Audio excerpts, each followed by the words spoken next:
On quitte à présent les étoiles, retour sur Terre pour un tout autre univers. L'homme que vous allez voir pour terminer cette émission n'est plus un enfant et pourtant il continue à jouer au Lego. Il s'appelle Eric, il habite à Troyes. Il possède, vous allez voir, des centaines de boîtes de Lego et il n'a pas hésité même à créer un véritable atelier où plusieurs heures par jour, il vient s'amuser.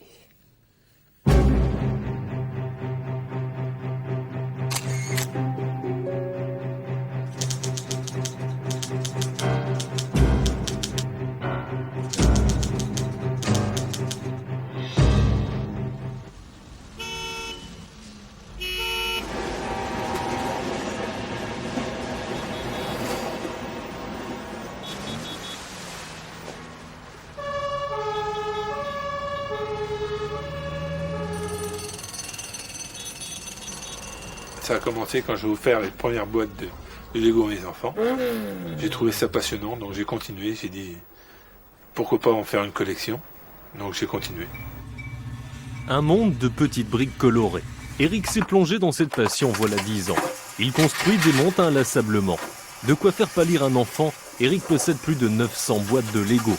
Des millions de petits bouts de plastique multicolores que ce passionné range minutieusement, méthodiquement dans des casiers. Il y en a vraiment partout et rangé bien spécialement pour s'y retrouver plus facilement. Car sinon on s'y retrouve pas. Toutes les pièces sont rangées par couleur et par type, sinon on n'arrive pas à les trouver. Bon, il y a des fois j'arrive quand même à être perdu.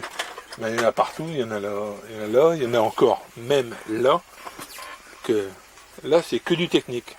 Donc il y a toutes les barres, toutes les couleurs. Faut ranger, mais super quand même. Mais Eric ne fait pas que rassembler et assembler ces petites briques. Ce qu'il aime avant tout, c'est leur histoire. Une histoire qui commence au milieu des années 50.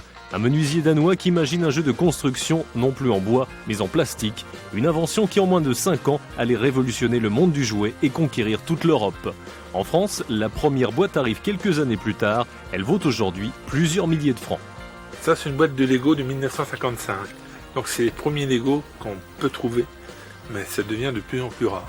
C'est vraiment un coup de chance que je l'ai récupéré.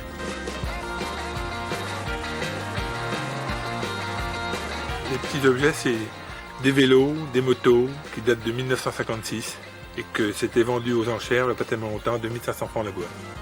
Un véritable trésor amassé au fil du temps de brocantes en vide-grenier. Eric est aujourd'hui un collectionneur, mais surtout, il est expert en la matière. Le premier Lego, il est déformé, et tandis que maintenant, il n'y a plus du tout.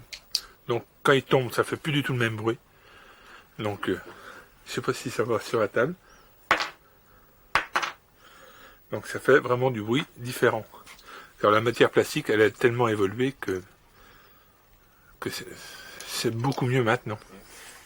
Eric se réfugie plusieurs heures par jour dans son petit monde coloré de plastique et de briques, un monde qu'il construit et démolit au gré de son imagination.